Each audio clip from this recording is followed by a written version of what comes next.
연료전지는 종류도 다양하고 업체들도 굉장히 많이 진입을 하고 있어요. 오히려 연료전지보다는 그 소재 기업들이 훨씬 더 강하지 않을까. 누가 얼핏 보면 현대차 지주회사 펀드인 줄 알겠어요. 한경 글로벌 마켓 한글마 구독자 여러분 안녕하세요. 한국경제신문 허란 기자입니다. 퇴근길에 찾아가는 여의도 나우 시작하겠습니다. 오늘의 주제로는 수소시대 주목해야 될 대표 기업은 어디인지를 준비했습니다. KB스타 수소경제 테마 ETF를 운용하고 계신 김정훈 KB자산운용 팀장님 나와주셨습니다. 안녕하세요. 안녕하세요. 사실 수소 관련해서 큰 이벤트가 최근에 열렸죠. 9월 8일부터 11일까지 진행된 수소 모빌리티 쇼에 국내외 수소 관련 기업들이 총 출동을 했는데요. 팀장님께서 보시기에 가장 주목할 만한 점은 뭐였나요? 네, 저희가 처음 ETF를 준비할 때만 해도 한 2년 전이었는데 자동차, 수소차, 그리고 수소 연료전지 이 파트가 거의 대부분의 기업들이었습니다. 근데 이번에 행사를 보니까 수소 생산, 저장, 유통 이런 모든 단계에 걸쳐서 국내 회사들이 진출한 것이 보였고요. 2년 만에요. 2년 네네, 만에 이렇게 굉장히 기업들이 좀 빠른 변화인 것 같습니다. 그리고 이제 수소 보관을 위한 용기 업체들이 꽤 눈에 띄었는데 일진 하이솔루스나 NK 그리고 코오롱 같은 대기업도 진출해 있었고, 그리고 또 용기의 중요한 부분이 또 고압 밸브가 중요한데 이런 또 고압 밸브용 업체인 DK락도 있는 것으로 확인이 됐습니다. 그럼 이제 하나하나 살펴볼게요. 전기차엔 2차 전지 배터리가 있는 것처럼 수소차에는 연료전지가 있는데요. 현대차가 이번 행사에서 3세대 연료전지라는 거를 공개를 했거든요. 이게 기존 2세대와는 어떤 차이점이 있는 건가요? 현재 넥소 수소차에 들어가는 게 이제 2세대 연료전지 모델이거든요. 근데 이제 그거보다 이제 같은 용량인데 부피가 한 30% 정도 줄었다고 해요. 3세대 같은 경우는. 그리고 트럭 같은 상용차에 들어가는 연료전지는 기존보다 크기는 동일한데 이제 출력이 한 2배 정도로 증가를 했다고 해요. 그럼 이렇게 현대차의 3세대 연료전지는 언제부터 상용화되는 거예요? 현대차 발표에 따르면 2023년부터 이제 이런 3세대 적용 모델을 출시를 한다고 하고 있고요. 하이드로젠 웨이브 그 영상을 보시면은 2028년부터는 이제 트럭, 버스 간의 모든 상용차 라인업에 전부 다 3세대를 이제 적용할 거라고 합니다. 생각보다 굉장히 상용화 시점이 빠르네요. 네네, 이미 연료전지 기술을 현대차 그룹은 내재화를 하고 있기 때문에 외부에서 다 조달해서 하는 것보다 자체적으로 하고 있기 때문에 더 빠른 걸로 생각을 하고 있습니다. 사실 2차 전지도 셀 기업뿐만 아니라 소재 기업들이 주목을 받았는데요. 수소차나 발전에 쓰이는 이 수소 연료 전지에서도 소재가 좀 각광을 받나요? 네네, 물론이죠. 연료전지는 종류도 다양하고 업체들도 굉장히 요즘에는 많이 진입을 하고 있어요. 반면에 연료전지의 핵심 소재는 생각보다 업체가 진입하기가 좀 쉽지가 않은 것 같더라고요. 그래서 좀 국내에서도 좀 소수 기업이고, 오히려 이런 경쟁이 치열해질 수도 있는 연료전지보다는 그 연료전지에 납품하는 그 소재 기업들이 훨씬 더 또 강하지 않을까 이런 생각을 하고 있습니다. 어디가 있나요? 2차 전지는 플러스 양극, 음극, 그리고 분리막 이런 게 다 이제 다 각각 핵심 소재인데, 수소연료 전지 같은 경우는 양극, 음극이란 개념이 그냥 수소기체, 산소기체가 이렇게 들어오는 그런 통로 역할이기 때문에 딱히 핵심 소재라고 보긴 어렵고, 그 중간에 그 분리막이 가장 핵심 소재인데요. 특히 이제 미국의 고어사에서 만든 그런 불 속의 분리막, 그리고 이제 3M사에서 만든 탄화수소계 분리막 이런 게 있었는데, 전량 수입을 하다가 저희 이제 국내에서는 고어사에서 하던 불소계를 상하프론테크에서 이제 국산화에 성공을 했고요. 그리고 이제 3M에서 독점하던 그 탄화수소계는 코오롱 인더에서 국산화에 성공을 하였습니다. 그래서 현재 불소계 같은 경우는 현대차에 이미 상하프론테크는 납품을 하고 있고요.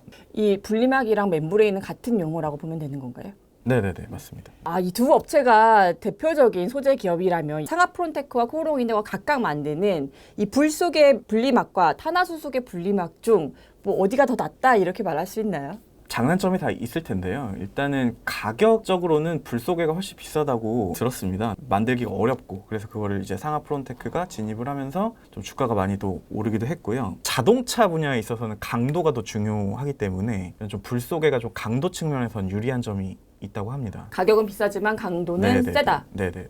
그렇지만 또 이제 가격도 이제 이런 수소 경제가 활성화되는 데는 또 못지않은 요인이기 때문에 또 가격도 굉장히 중요하거든요. 그래서 탄화수소계는 연료전지의 그 수분을 제어하는 그런 기능이 좀 탁월하대요. 그래서 또 가격도 또 저렴하고 해서 오히려 또 수소 경제의 그 분야를 넓히는 데 있어서는 이런 초호롱인더의 또 탄화수소도 강점이라고 보여집니다. 이 수소 연료전지 하면은 전해질에 따라서 방식도 여러 가지가 있던데요. 차량용은 고분자 전해질막 이 PEM 방식이 대세인 거죠. 네네, 그렇습니다. 자동차에서는 그렇고요. 연료전지라는 방식이 전해질에 따라서 뭐 인산형 연료전지, 그리고 뭐 용융탄산염 연료전지, 그리고 고체산화물 연료전지 SOFC라고 불리는 것들도 있고요. 그리고 고분자 전해질 연료전지가 이제 자동차에 들어가면서 요새 각광을 받고 있는 분야인데요. 각각 특성마다 또 사용처가 좀 다르다고 볼 수가 있습니다. 그래서 자동차에 들어가려면 좀 소형화가 가능해야 되고 또 온도도 고온은 사실 필요 없잖아요, 자동차에서.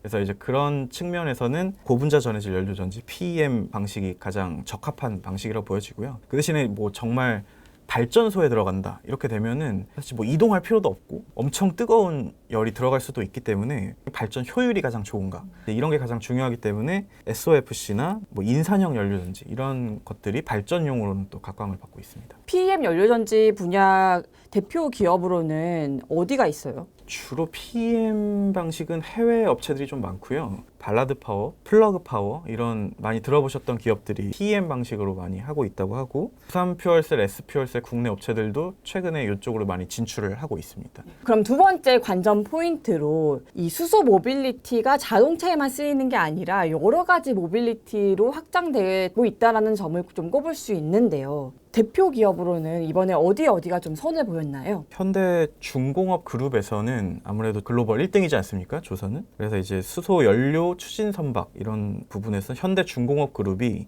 가장 적극적으로 지금 참여하고 있습니다. 그리고 이제 UN 산하기구인 이런 IMO에서 시행하는 이런 환경 규제가 2023년부터 본격화되고 있거든요. 그래서 조선 업체들도 이런 친환경 선박을 계속 만들어야 되는 그런 상황에 있습니다. 그래서 그 중에 또 수소 선박이 또 한 큰 축을 차지할 것으로 기대하고 있습니다. 그리고 현대 건설 기계에서도 굴착기나 지게차 이런 데도 또 수소를 적용을 한다고 해요. 그래서 뭐 앞으로 수소가 적용될 수 있는 분야가 굉장히 넓어지고 있고, 현대 로템에서도 수소 트램까지도 개발 중에 있습니다. 앞서 말씀하신 것처럼 수소 저장 용기 사업에도 새로운 기업들이 많이 진출을 했다고요? 네네, 맞습니다. 일진 하이 솔루스가 대표 기업인데요. 지금 수소차에도 탱크가 본격적으로 납품이 되고 있고, 향후에는 아까 말씀드린 것처럼 뭐 선박, 기계류, 트램 같은 것도 수소가 더 넓게 쓰인다면은 이런 저장 용기도 계속 확대될 수가 있거든요.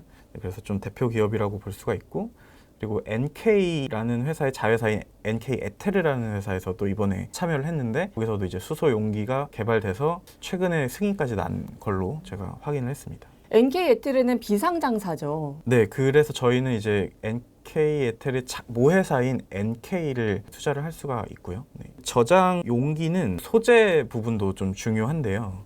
아무래도 고압으로 수소를 압축해야 되기 때문에 강도가 굉장히 중요한데, 또 철보다는 가볍고 또 강도 측면에서 훨씬 강력한 이런 탄소 섬유가 소재에서 또 강력한 분야이고요. 네, 국내에서는 효성 첨단 소재를 또 이쪽 탄소 섬유에서 빼놓을 수가 없습니다.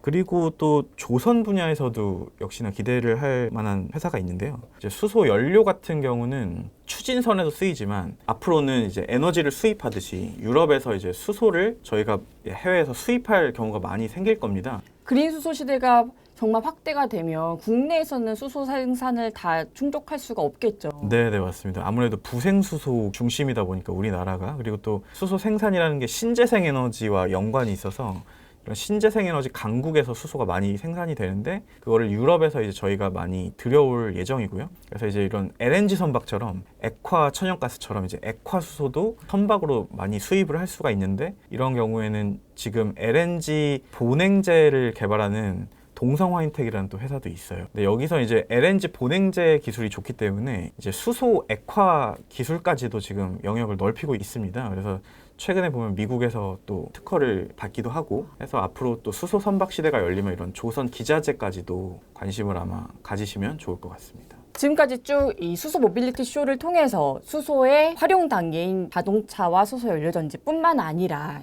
유통 저장을 담당하고 있는 수소 용기 사업, 소재 기업까지 살펴봤는데요.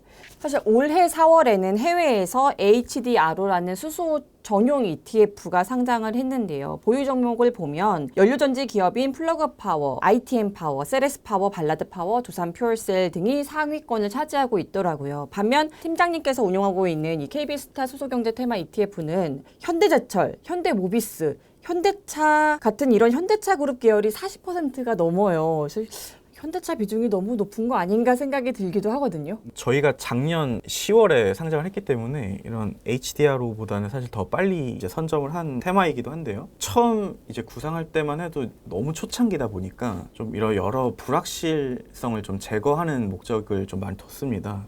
그래서 이제 특정 분야에 좀 집중한 상품보다는 수소 경제 전반에 걸쳐서 분산해서 투자할 수 있으면 좋겠다. 그렇게 되면은 수소 경제 성장 전체를 그래도 같이 동행할 수 있지 않을까 생각해서 전 분야에 걸쳐서 투자를 했고요. 아까 말씀하신 HDRO 같은 경우를 보면은 플러그 파워, 발라드 파워 이런 부분이 다 연료 전지에 좀 집중이 돼 있어요. 그래서 특정 섹터에 좀 집중이 많이 돼 있다. 이렇게 보실 수도 있을 것 같습니다. 운용 중이신 이 KB 수소경제 테마 ETF에서는 종목들을 이 밸류체인별로 어떻게 나눠볼 수 있어요? 일단 먼저 수소를 생산하는 쪽은 국내에서는 좀 부생수소 위주이기 때문에 이런 현대제철이나 풍국주정 같은 회사들이 있고요. 그리고 수소 유통, 보관 이쪽이 점점 투자하는 기업들이 많아지고 있는데 한화솔루션, 효성첨단소재, 한국가스공사, 그리고 효성중공업, 그리고 아까 잠깐 말씀드린 동성화인텍도 들어가 있고 그리고 수소 활용 파트가 가장 메인인데요. 이제 현대차, 현대모비스, 두산퓨얼셀, 코오롱인더, 그리고 상하프론테크, 그리고 또 미코나 S퓨얼셀 같이 다양한 연료전지 회사들도 들어가 있습니다. 사실 제가 모르는 회사 중에 미코가 있는데 여기는 어떤 회사예요? 여기도 이제 연료전지 중에 하나를 개발을 하고 있고요. 방식은 고체 산화물 방식. SOFC 방식으로 하는 블룸 SK에너지랑 비슷한 방식이네요. 네네 맞습니다. 그리고 현대차 그룹 비중이 뭐 높은 부분은 아무래도 좀 우리나라 지금 수소 경제를 이끌고 있는 그룹이기 때문에 자동차뿐이 아니고 굉장히 그룹 전체적인 포트폴리오로 수소에 다 투자를 하고 있어요. 그러다 보니까 이제 저희가 이제 생산부터 활용까지 전 단계에 걸쳐서 투자를 하다 보니까 각 단계마다 이제 현대차 그룹이 들어있기 때문에 그러니까 여기 보면은 수생수소 생산의 사실 대표 기업은 포스코인데 포스코 대신에 현대제철이 들어가 있거든요. 누가 얼핏 보면은 현대차 지주회사 펀드인 줄 알겠어요. 아니 저희가 이제 처음 유니버스를 구성할 때는 포스코랑 현대제철 모두 다 포함이 됐었습니다. 근데 이제 아무래도 두 종목을 다 포함시키다 보면은 너무 철강 쪽 비중이 높아지는 부분도 있고 해서 이제 그 과정에서 아무래도 그룹의 드라이브가 훨씬 더 클 거라고 생각을 해서 저희가 포스코보다는 현대제철을 좀 선택을 했습니다. 그러다 보니까 현대차 비중이 높아졌다. 수소 유통과 보관 밸류체인 분야에서 ETF 편입된 종목 중에 한국가스공사 이게 들어가 있어요. 여기는 왜 포함된 건가요? 저희만의 좀 특별한 종목이라고 볼 수 있고요. 기존의 가스 유통망이 이미 모두 갖춰져 있는 회사인데 이런 수소 경제에 발맞춰서 수소 유통을 정말 나라 전국토를 커버할 수 있는 상황이지 않습니까? 가스공사가. 그래서 혹자는 뭐 한국 수소공사로 바꿔야 된다. 뭐 이런 얘기까지 나올 정도로 굉장히 적극적으로 참여를 하고 있는 것으로 알고 정말 있습니다. 바꾸는 거 아니에요? 그만큼 이제 우리나라 수소 경제 인프라에 굉장히 중요한 회사이기 때문에 빼놓을 수는 없습니다.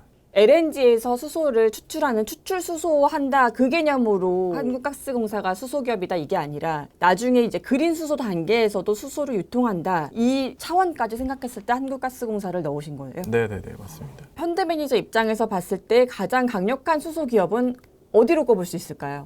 한 회사가 독주하는 분야가 아니고 여러 밸류체인의 협업을 통해서 발전하는 분야이기 때문에 밸류체인마다 강자가 좀 있는데 뭐 수소 활용 파트에서는 단연 현대차를 꼽습니다. 일단 글로벌 수소차로는 정말 1위고요. 그리고 마땅한 경쟁자가 아직은 등장하지 않았기 때문에 토요타 있잖아요. 근데 판매 대수나 드라이브를 거는 측면에 있어서는 현대차가 이런 수소 쪽에 더 투자를 많이 하고 있고요. 그리고 연료 전지 기술 또한 내재화가 돼 있어서 2차 전지나 이런 전기차 파트는 배터리 업체가 따로 있고 완성차가 또 따로 있기 때문에 서로 좀 치열한 눈치 싸움이 있거든요. 근데 이제 현대차는 연료 전지까지도 내재화 기술이 돼 있기 때문에 더 파워가 강력하다고 볼 수가 있습니다. 근데 사실 전기차가 이렇게 보급이 확대될수록 이 2차 전지가 부족한 것 때문에 공급난이 있는데 현대차가 수소차 시장을 정말 확 열었을 때 이 수소 연료 전지를 다 충당해낼 수 있을까요? 지금 그래서 모비스 같은 계열사를 통해서 공장을 굉장히 확충을 하고 있고요. 투자 소식도 아마 찾아보시면 바로바로 보실 수가 있을 거예요. 근데 이제 아무래도 지금은 수요보다는 공급이 더 많은 상황이라서 당분간은 뭐 부족한 그런 상황은 없을 걸로 보입니다. 그리고 연료 전지도 있는데 이쪽은 회사들이 굉장히 많아요. 맞아요. 발전용 연료전지 분야가 좀 네네네. 핫하죠. 네네. 그래서 오히려 경쟁은 좀 치열할 수도 있겠다 이런 생각도 들거든요. 그래서 오히려 저는 연료 전지에 납품하는 연료 전지 소재 회사를 더 강력하게 보고 있고요. 거기서 이제 상하프론테크나 코오롱 인더 같은 소재 회사를 더 강하게 보고 있습니다. 그리고 수소 용기 분야 여기서도 이제 용기 회사들은 많은데 그 용기 회사들의 소재를 납품하는 효성 첨단 소재는 경쟁 우위가 좀 있지 않나. 그래서 다 소재단을 더 강력한 회사들로 보고 있습니다. 그리고 마지막으로 수소 생산 파트는 해외에 있는 린데나 이런 에어리퀴드 같은 유럽 쪽 회사가 생산 쪽은 더 강한 경쟁력을 갖고 있다고 생각합니다. 이들 유럽 회사들은 그린 수소를 생산하는 건가요? 부생 수소는 아니고 신재생 발전을 하고 남는 에너지를 이제 수소로 저장을 하는 과정이고요. 아무래도 유럽은 좀 신재생이 더 보급이 더 많이 돼 있다 보니까 태양열 같은 경우는 낮 시간대는 좀 오히려 공급이 더 초과가 되고 또 풍력도 바람이 불 때는 더 공급이 초과가 되는 그런 부분이 있는데 그런 것들을 수소로 이렇게 저장해 놓는 것들이 발전이 돼 있습니다. 그럼에도 불구하고 이제 지금 수소 생산은 아직 시작 단계고 수소차도 이제 시작 단계인데 이런 수소 기업에 투자하는 게 위험하지 않나라는 생각이 들기도 하거든요. 네, 이게 이제 잠깐 붐이 일었다가 사그러드는 분야면 초창기에 투자하는 게 좀 위험할 수도 있지만 지금 전 세계적인 어떤 이상 기후나 아시아에서는 대홍수가 일어나고 유럽에서는 정말 대가뭄이 일어나서 산불도 굉장히 많이 일어나고 있지 않습니까? 그리고 이제 당사국 총회도 예정이 돼 있는데 기후 문제를 더 부각이 될 거라고 해요. 그렇기 때문에 이제 이 수소 분야는 할 수 있고 안 할 수 있고 이런 분야는 아니라고 봅니다. 지금 이제 인류가 무조건 가야 되는 분야이기 때문에 다 완성돼서 투자를 하는 것보다는 오히려 이런 초기에 투자를 하는 게 더 수익률 측면에서는 좋다고 생각을 하고 그리고 그런 부분을 보완하기 위해서 저희는 업종별 분산도 돼 있고 그리고 또 순수 수소 회사도 있지만 기존에 본업이 있고 수소를 이제 신성장 동력으로 탑재한 이런 회사들도 좀 포트를 분산을 하면 그런 좀 불안함이 좀 없어지지 않을까 생각을 해서 저희는 그런 좀 보완 장치도 두고 있습니다. 사실 최근에 IPO한 일진 하이솔루스는 뭐 ETF에 당연히 없을 테고요. 곧 상장하게 될 현대중공업도 친환경 선박 분야에서는 1등이다 이렇게 얘기를 하는데 이것도 아직 ETF는 없겠네요.